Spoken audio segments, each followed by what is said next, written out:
দর্শক, এশিয়ান কাপের বাছাই পর্বে ভারতের সাথে ম্যাচ সামনে রেখে বাংলাদেশ দলের সাথে যোগ দিতে কিছুক্ষণ পর সিলেট থেকে ঢাকায় আসছেন ইংলিশ প্রিমিয়ার লিগে খেলা হামজা চৌধুরী। হযরত শাহজালাল আন্তর্জাতিক বিমানবন্দরে আছেন সহকর্মী সুখন সরকার। আমরা সরাসরি যুক্ত হব সুখনের সাথে। সুখন, হামজাকে স্বাগত জানাতে বিমানবন্দরের ফুটবল ভক্তদের উপস্থিতি কেমন দেখছেন? দলের সাথে কবে নাগাদ অনুশীলন করবেন হামজা চৌধুরী? আর বাফুফের কোনো কর্মকর্তা উপস্থিত হয়েছেন কিনা বিমানবন্দরে?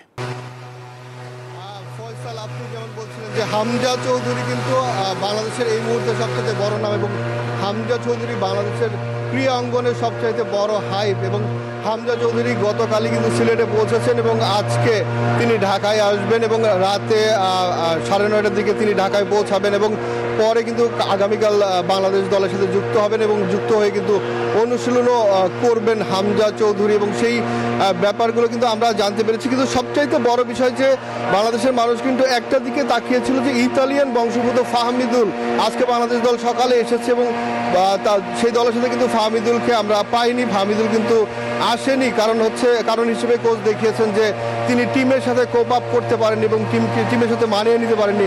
কিন্তু সবচেয়ে বড় কথা হচ্ছে যে ফাহমিদুল যদি সৌদি আরবে ক্যাম্প করে বেশ কিছুদিন ক্যাম্প করে যদি দলের সাথে মানিয়ে নিতে না পারে, সেই ক্ষেত্রে হামজা বাংলাদেশের কোনো প্লেয়ারকেই চেনেন না এবং তাদের সাথে খেলার কোনো অভিজ্ঞতা নাই। 2 দিন 7 দিন 4 দিন ক্যাম্প করে কি হামজা বাংলাদেশ দলের সাথে টিকে থাকতে পারবে কিনা বা বাংলাদেশ দলের সাথে কোপ আপ করতে পারবে কিনা বা সেই পারফরমেন্সটা পাবে কিনা। একটা জিনিস দেখেন ফয়সাল, যে হামজাকে ঘিরে বাংলাদেশের ফুটবলের যে হাইপ উঠেছে সেই হাইপটা কিন্তু ধরে রাখাটা কঠিন এবং সেই হাইপটা কিন্তু ধরে রাখতে হবে হামজাদেরকে এবং বাংলাদেশ পুরো দলকে কিন্তু ধরে রাখতে হবে। স্বাস্থ্যকর অল টাইম হানিকম, সব সময় অল টাইম হেলদি লাইফ।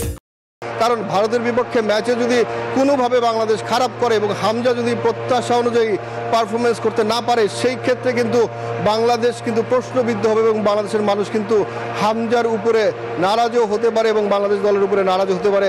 নতুন কোনো প্রশ্ন উঠে আসতে পারে, সেই সব দিকেও কিন্তু নজর রাখতে হবে। সব কিছু মিলিয়ে কিন্তু বাংলাদেশ ফুটবল অঙ্গনের যে ব্যাপারটা সেটা কিন্তু আসলে উৎসব মুখর।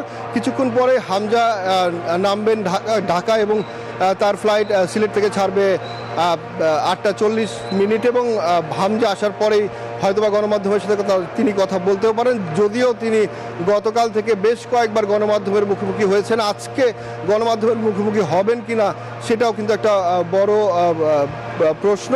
হয়তোবা নাও হতে পারেন। আগামীকাল হামজা দলের সাথে যোগ দিবেন এবং বসুন্ধরা কিংস অ্যারেনায় অনুশীলন করার কথা আছে জাতীয় দলের সাথে এবং জাতীয় দলের সতীর্থ যারা আছেন তাদের সাথে কিন্তু তিনি অনুশীলন করবেন এবং কালকের থেকে আনুষ্ঠানিকভাবে হামজা কিন্তু বাংলাদেশ দলের ফুটবলার হিসেবেই মাঠে নামবেন। ফয়সাল।